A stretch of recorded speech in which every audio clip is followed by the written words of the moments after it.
7 ബാൻഡാണ് ശ്രേയസിന് കിട്ടിയിട്ടുള്ളത് അല്ലേ? അതെ ma'am. How do you feel right now? ഞാൻ പബ്ലിക് യൂണിവേഴ്സിറ്റിയിൽ ജർമ്മനിയിലേക്കായിരുന്നു നോക്കിക്കൊണ്ടിരുന്നത്. മെയിൻ ടാസ്ക് എന്ന് പറയുന്നത് IELTS ക്രാക്ക് ചെയ്യാന്നുള്ളായിരുന്നു. അപ്പോൾ അത് കഴിഞ്ഞപ്പോൾ ഇപ്പോൾ ഭയങ്കര ഒരു ആശ്വാസമാണ്. ഈ IELTS ക്രാക്ക് ചെയ്യുന്നതിന് മുന്നേ എക്സാം ഹാളിന്ന് വരുമല്ലോ, ആഫ്റ്റർ ദാറ്റ് കിട്ടുമോ ഇല്ലേ ആ ഒരു ഫീലിംഗ്? സത്യത്തിൽ നമ്മൾ ഈ സ്പീക്കിസിയുടെ ക്ലാസ് കഴിഞ്ഞിട്ട് അവിടെ ചെന്ന് എക്സാം എഴുതാൻ വേണ്ടി വെയിറ്റ് ചെയ്തിരിക്കുമ്പോൾ ഭയങ്കര കോൺഫിഡൻസ് ഉണ്ടായിരുന്നു.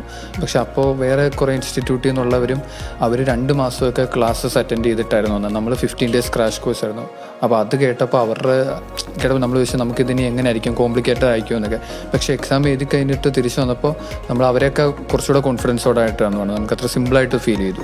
സ്പീക്കീസിന്റെ കോഴ്സസിൽ ഏറ്റവും ഇഷ്ടമുള്ള കാര്യം എന്തായിരുന്നു? ഞങ്ങൾക്ക് ഭയങ്കര കോംപ്ലിക്കേറ്റഡ് അല്ലാതെ സിമ്പിളായിട്ട് ഞങ്ങളോട് കാര്യങ്ങൾ കൺവേ ചെയ്ത് തന്നു. ഞങ്ങൾക്ക് 15 days കൊണ്ട് അത് പറ്റുമോ എന്ന് ഞങ്ങൾക്കൊരു ഡൗട്ട് ഉണ്ടായിരുന്നു. പക്ഷെ അത് ഫസ്റ്റ് ഡേ ക്ലാസ് തൊട്ട് ഞങ്ങൾക്ക് അത് കോൺഫിഡൻസ് ഗെയിൻ ചെയ്യാൻ ഭയങ്കരമായിട്ട് സഹായിച്ചിട്ടുണ്ടായിരുന്നു. Speak Easy English Academy, your language expert.